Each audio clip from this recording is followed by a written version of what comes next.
রাতের আধারে এক নিঃসঙ্গ প্রহরীর মত দাঁড়িয়েছিল রেল স্টেশন।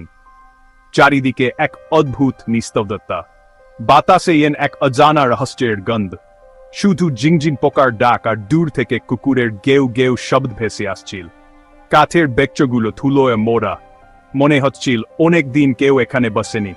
সময় থমকে গেছে, যাত্রীদের কোন চিহ্ন নেই। থারির কানটা অনেক আগেই থেমে গেছে। এত রাত কেন হলো? কেন ট্রেন আসছে না? 12 আর শেষ ট্রেন, 12 আর শেষ ট্রেন। এ তো রাতাতি গাটারটায় ছাড়ার কথা ছিল, কিন্তু এখনো কোন ট্রেনের দেখা নেই। রাহুল অহেচুর হয়ে প্ল্যাটফর্মে পাচারি করছিল। তার মনে নানা প্রশ্ন ঘুরপাক খাচ্ছিল। তার চোখ অন্ধকারে হারিয়ে যাওয়া রেল লাইনের দিকে স্থির। মনে হচ্ছিল রেল লাইনগুলো কোথাও হারিয়ে গেছে। সে পকেট থেকে খড়বি বের করে সময় দেখল। সময় থেমে আছে। রাত 12টা অনেক বেজে গেছে। ট্রেনের কোন চিহ্ন নেই। স্টেশন মাস্টার কাকু আগে বলেছিলেন অপেক্ষা না করতে, কিন্তু আমি শুনিনি। শেষ ট্রেন তো অনেক আগেই চলে গেছে বলেছিলেন।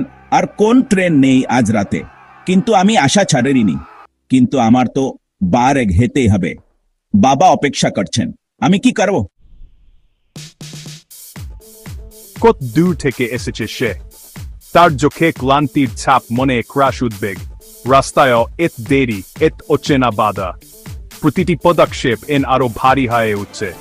অথচ স্টেশনে এসে দেখে ট্রেন তো অনেক আগেই ছেড়ে গেছে। হতাশা তাকে গ্রাস করছে। স্টেশন মাস্টারের কথাগুলো কানে ঘুরপাক খাচ্ছিল। ট্রেন তো চলে গেছে, আর কোন ট্রেন নেই আজ। তবুও একটু আশা ছাড়তে পারছিল না রাহুল। হয়তো কোন মিরাকল হবে, হয়তো কোন ভুল হয়েছে। শেষ মুহূর্তে সময় বদলে গেছে। তার ঘড়ির দিকে তাকিয়ে সে ভাবছে, এখনো সময় আছে। একটা ট্রেন তো থাকবে, হয়তো অন্য কোন প্ল্যাটফর্মে। হাফা জোরে বাতাস বইতে শুরু করলো। বাতাসের সাথে তার মনও অস্থির হয়ে উঠছে। মনে হচ্ছিল কোন অশান্ত আত্মা তাকে ঘিরে ধরছে। তার চারপাশে ছায়া নাচছে।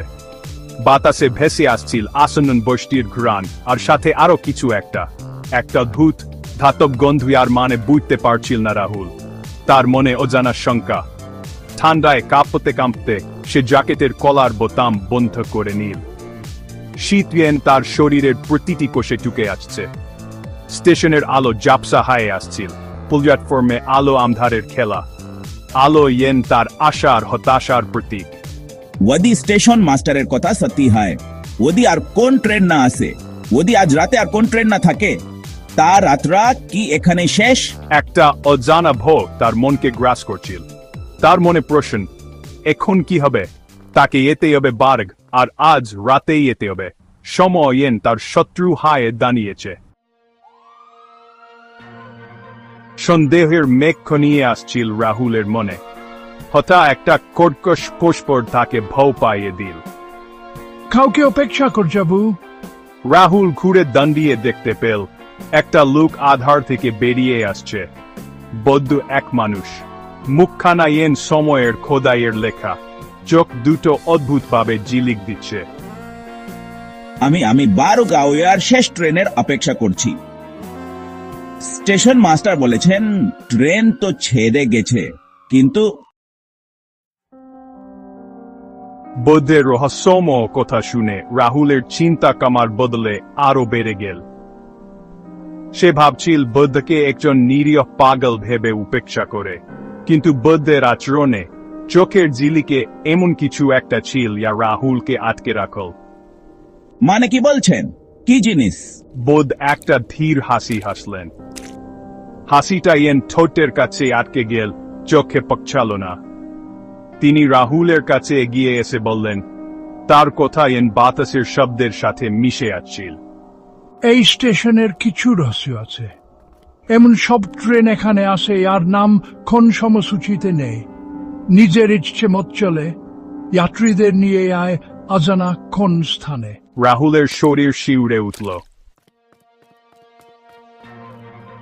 দূরে একটা আলো জ্বলছে উঠল, শক্ষ বড় হতে লাগলো। কম্পন আরো তীব্র হল, ধাতুর ঘর্ষণে করছে একটা ভয়ঙ্কর শব্দ হতে লাগলো। চারিদিকের বাতাস অদ্ভুত এক শক্তিতে ভরে গেল। রাহুলের পুরো শরীর শিউরে উঠল। ভয়ঙ্কর শব্দ করে ট্রেন তাদের সামনে এসে থামল। ক্ষণ ঢোকিয়া ও ব্রেক থেকে বেরিয়ে আসা বাতাসের শব্দ চারিদিক ভরে গেল। এসেই পারল, তিনি ফিসফিসিয়ে বললেন, তার চোখ স্থির ছিল রেল লাইনের বাঁকে। বৌদ্ধ ষোলহায়ে দণ্ডিয়ে পড়লেন। তার ঠোঁটের কোণে এক রহস্যময় হাসি। থমে বুকে একটা কম্পন অনুভব করে। একটা হালকা কম্পন ইয়াক্ষণিকের মধ্যেই ভয়ঙ্কর আকার ধারণ করল। ঠিক তখনই একটা মৃদু কম্পন অনুভূত হল। পুরো মাটি কাঁপছে। তোমার গাড়ি এসে গেছে বাবু, অপেক্ষা করিয়ে রাখছ না। রাহুল বিবায় পড়ে গেল। একদিকে ভাও, অন্যদিকে বাবার কাছে আওয়ার তীব্র আকাঙ্ক্ষা। সে ঘুরে তাকালো বুদ্ধের দিকে। বুদ্ধ তার দিকে তাকিয়ে আছে, চোখে সেই রসম ঝিলিক। একটা লম্বা শ্বাস ফেলে রাহুল ট্রেনে উঠে পড়ল। ট্রেনের ডিব্বা একেবারে খালি, শুধু বুদ্ধ ছাড়া। বুদ্ধ তার পিছু পিছু ট্রেনে উঠে জানালার ধারে একটা আসনে বসলেন। ট্রেন যখন আবার চলতে শুরু করলো, তখন রাহুলের মনে হল সে স্বপ্নের রাঁচিয়ে চলে এসেছে। এখানে বাস্তবতার কোন স্থান নেই। চিন্তা করো না বাবু, এই ট্রেন তোমাকে তোমার গভীর পুষাবে দিয়ে। ট্রেন ওত রাত গভীর হচ্ছিল, সময় মানে হারাচ্ছিল। রাতের অন্ধকারে ট্রেনের গতি সময়ের স্রোতকে ভেঙে দিচ্ছিল। চাকার শব্দ, ডিব্বার হালকা ফেউ, সব মিলিয়ে রাহুল এক অর্ধ সাধনার অবস্থায় চলে গেল। ট্রেনের প্রতিটি জঙ্কুনি তাকে আরো গভীরে নিয়ে আসছিল। চোখ বন্ধ করে ফেলেছে সে, মনে ভেসে উঠছে বিচ্ছিন্ন ছবি, অস্পষ্ট স্বপ্ন। তার মন এক অদ্ভুত জগতে প্রবেশ করেছে। হঠাৎ চোখ খুলে দেখে সে অবাক। তার চারপাশের পরিবেশ এক মুহূর্তে বদলে গেছে। ডিব্বা আর খালি নেই, অন্ধকারে ছায়া মারতিরা হঠাৎ করে উপস্থিত হয়েছে। অনেক যাত্রী উঠেছে। তাদের উপস্থিতি এক অদ্ভুত রহস্যময়তা নিয়ে এসেছে। তাদের মুখ আধারে থাকা শুধু মোমবাতির আলোর মতো ঝাপসা একটা আলো তাদের চেহারা স্পষ্ট করছে। সেই আলোতে তাদের মুখগুলো আরো ভয়ঙ্কর দেখাচ্ছে। তারা সবাই নীরবে বসে আছে, তাদের চোখ স্থির রাহুলের দিকে। সেই দৃষ্টিতে অনেক প্রশ্ন লুকিয়ে আছে। তাদের নীরব জাহানি অনেক অনুক্ত কথার ভার বয়ে আনছে। রাহুলের মনে এক অজানা ভয়ের সঞ্চার হচ্ছে। কে কে আপনারা? আমরা কোথায় আছি? তার কণ্ঠে ভয়ের ছাপ স্পষ্ট। সে কথা বলতে চাইল, জিজ্ঞেস করতে চাইল তারা কে কোথায় আসছে, কিন্তু কণ্ঠনালী শুকিয়ে গেল। তার মুখ থেকে কোনো শব্দ বের হচ্ছিল না। এক অজানা ভা তার হাড় কাঁপিয়ে দিল। সেই ভা তাকে সম্পূর্ণ গ্রাস করে ফেলেছে। হঠাৎ ট্রেন একটা জাঙ্কুনি দিয়ে থেমে গেল। রাহুল জাঙ্কুনিতে সাধারণ অবস্থায় ফিরে এলো।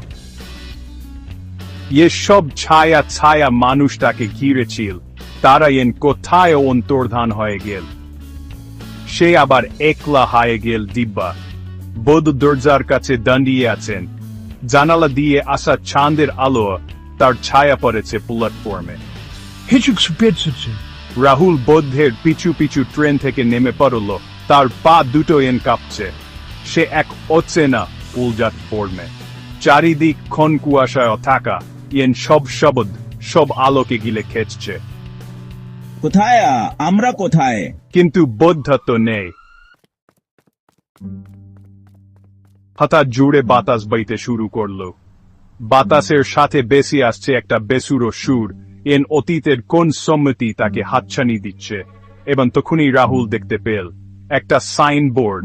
রং উঠে গেছে, কুয়াশার মধ্যে লেখাটা অস্পষ্ট। বার। সে তার গন্তব্যে পৌঁছে গেছে, কিন্তু স্টেশন একেবারে ফাঁকা। চারিদিকে এক অদ্ভুত নীরবতা। বুদ্ধ, রহস্যময় ট্রেন, ছায়া ছায়া যাত্রী, কেউই নেই। মনে হচ্ছে তারা কখনো ছিলি না। প্ল্যাটফর্ম থেকে নামতে নামতে একটা ভয়ঙ্কর প্রশ্ন তার মনে ঘুরপাক খেতে লাগলো। ট্রেনের রাতটা তো শুধু একটা শুরু মাত্র। আসল রসপা আসল ভাও লুকিয়ে আছে সেই প্রশ্নের উত্তরে। একটা প্রশ্ন যা রাতের আধারে ভেসে বেড়াচ্ছে ট্রেনের আওয়াজ থেমে যাওয়ার পরও।